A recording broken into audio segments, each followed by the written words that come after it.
Salut, ici Pascal de la chaîne e-commerce et web design sur Shopify. Aujourd'hui, une rapide vidéo pour te montrer, comme je te l'avais dit dans le top 10, les différences d'utilisation que tu peux faire avec l'application Sales Sniper suivant le branding de ta boutique. Donc, je vais te montrer ça tout de suite par rapport à mes deux sites de démonstration que tu peux d'ailleurs retrouver ici sur cette page. Allez, c'est parti.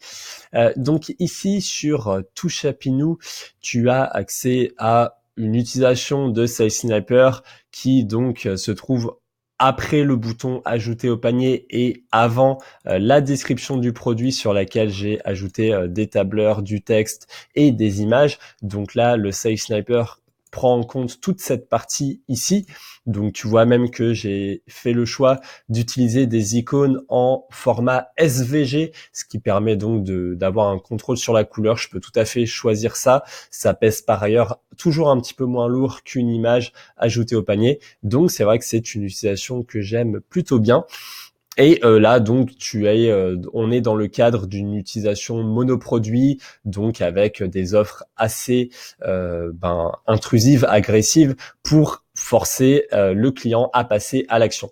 Donc moi, de plus en plus, j'enlève l'image. Il y avait une grosse image que tu pouvais, par exemple, voir moins 40% de réduction, par exemple. C'est vrai que j'ai de plus en plus tendance à l'éliminer. Je trouve que ça fait vraiment trop grossier. Par ailleurs, le compteur. On est ici sur un shop de démonstration, mais c'est vrai que je trouve que actuellement ça, voilà, je l'enlève. Je trouve ça a plus trop le vent en vogue, ça passe trop pour une arnaque. Donc ça a tendance à diminuer ta valeur perçue. Voilà, je préfère tout simplement mettre un prix barré, quitte à pas justifier vraiment plus que ça le caractère limité de la promotion. Mais ensuite, voilà, tu vois que tu peux jouer sur d'autres argumentaires comme une livraison gratuite, ce qui est souvent conseillé de faire pour quand tu as une livraison longue, au moins tu peux dire elle est gratuite. Tu as le stock, tu peux mettre un petit peu de preuve sociale comme ça, voilà, de cette manière, je trouve que c'est pas exagéré. Je vois toujours des personnes qui demandent comment installer Urify sur Fastlane. Je trouve ça dommage parce que finalement avec Sales Sniper ça marche beaucoup mieux comme ça quand c'est fait de manière subtile.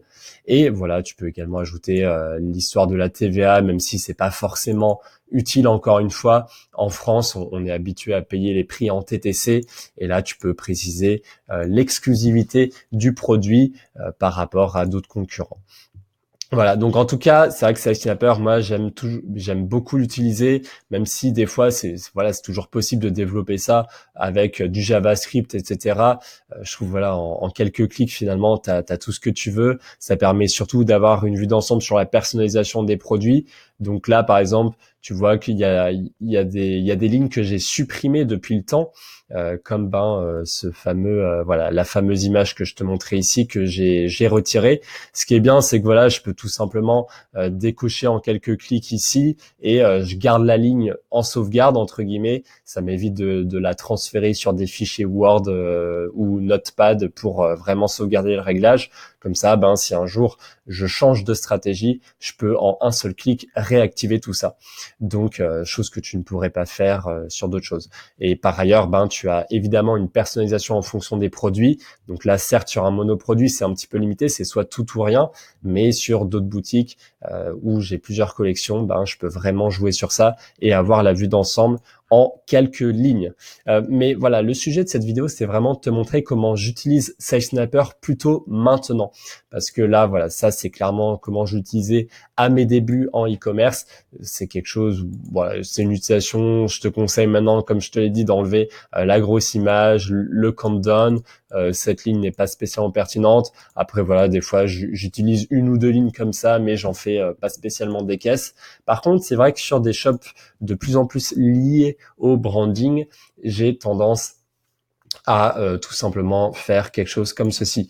Donc, c'est-à-dire avec du CSS, je customise un petit peu un background qui se trouve juste ici. C'est le UL.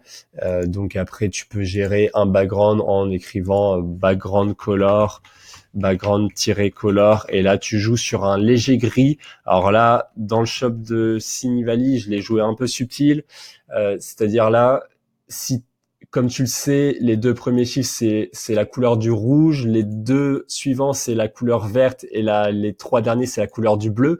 Donc si tu écris la même valeur, par exemple F5, F5, F5, ça va être un gris pur. Mais là, le fait d'écrire F5, F3, F0, ça veut dire que je tends légèrement plus vers le rouge que vers le bleu. Ce qui fait que j'ai une couleur un peu plus chaude et ce qui fait que ça se marie mieux avec la couleur rouge bordeaux que j'ai mis ici. Donc tu vois, là, c'est vraiment des petites subtilités sur les colorimétries.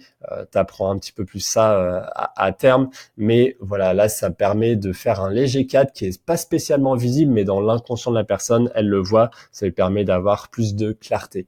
Donc là, encore une fois, j'ai fait le choix de mettre ces icônes qui étaient, je trouve, très sobres, et comme tu le vois, finalement, plutôt que d'écrire des lignes qui n'ont aucun impact SEO, il n'y a pas spécialement d'intérêt, je préfère directement utiliser une image. Et donc, je développe un petit peu plus ça dans Business Branding, où je parle un petit peu comment brander un shop, etc. Mais là, je vais quand même te dire, là, en fait, ces images-là, je les développe pas spécialement de A à Z, c'est plus une inspiration à partir d'une thématique de niche, c'est-à-dire avant de construire ce shop, je regarde ce que font plusieurs boutiques connues, pas des boutiques faites par des dropshippers, mais vraiment des boutiques qui ont de la marque, qui ont plusieurs centaines de salariés, et souvent je récupère des petits templates d'images, parfois ça peut être avec Shutterstock, et ensuite je les retravaille, je les customise en fonction de ma marque. Donc là par exemple, ce rouge bordeaux, c'est vraiment une couleur que j'ai définie pour mon shop qui n'existait pas sur ces icônes, voilà. Et comme j'ai utilisé les étoiles de product review, j'ai utilisé certains titres avec cette couleur, j'ai voulu retranscrire cette couleur ici. Après évidemment, prends quelque chose de rouge, hein, par exemple pour les lèvres, pour être cohérent. Et après, tu vois, j'ai également inséré le logo de Cinevalley juste ici. Comme ça, encore une fois, ça personnalise sans non plus s'embêter plus que ça. Par ailleurs, là voilà, le texte c'est du Montserrat pour être cohérent avec la typographie de la boutique. Et tu vois, pas besoin de mettre j'enlève de plus en plus l'idée de faire des changements de couleur, de faire du gras sur les mots importants. Tu vois, finalement, je mets juste les titres en gras et un sous-titre en couleur, en poids de police léger. Comme ça se fait tout en subtilité. Par ailleurs, là, voilà, souvent, je mets un petit lien vers la politique de livraison et un lien vers la page de contact. La page de contact, souviens-toi, je t'ai montré comment l'améliorer la semaine dernière. Donc, tu vois que finalement, il y a vraiment beaucoup de manières de personnaliser l'expérience client. Après, voilà, clairement, je pense que tu vois la différence immédiate entre une utilisation un peu dropshipping sans personnalité et quelque chose voilà qui est un peu plus sobre. Finalement, pas besoin de mettre des choses qui bougent dans tous les sens. Quand c'est statique, des fois, ça marche pas plus mal une fois que c'est bien mis en forme. Voilà. Alors là, je vais pas te transmettre spécialement de code si tu veux récupérer les choses. En fait, tu vas tout simplement faire un F12 et un inspecter. Là, tu cliques sur cette icône juste ici et après, tu peux naviguer. Et à chaque fois, tu vois que tu arrives sur les listes. Là, tu n'as plus qu'à appuyer sur la flèche et là, tu fais Edit as HTML et là, finalement, tu as tout le code qu'il te suffit de copier-coller dans les lignes de SalesSniper. Donc là, c'est pour ça, ça marche également pour le texte que je t'ai annoncé ici. Voilà, donc ce sera tout pour cette courte vidéo, j'alterne un petit peu.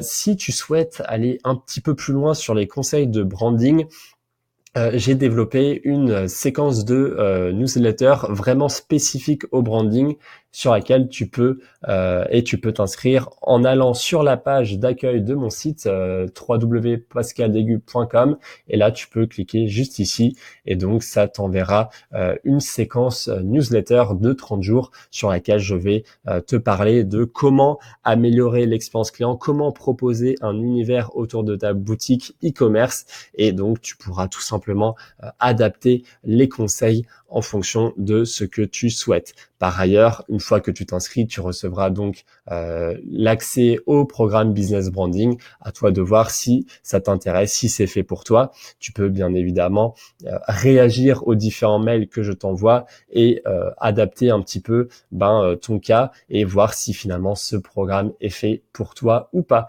Ce sera tout pour cette vidéo. C'était Pascal de la chaîne e-commerce et web design avec Shopify. Si tu as aimé cette vidéo, n'hésite pas à la liker, à commenter ou à la partager à des personnes pour qui développer sa marque pourrait être utile. Je te dis à la semaine prochaine. Ciao!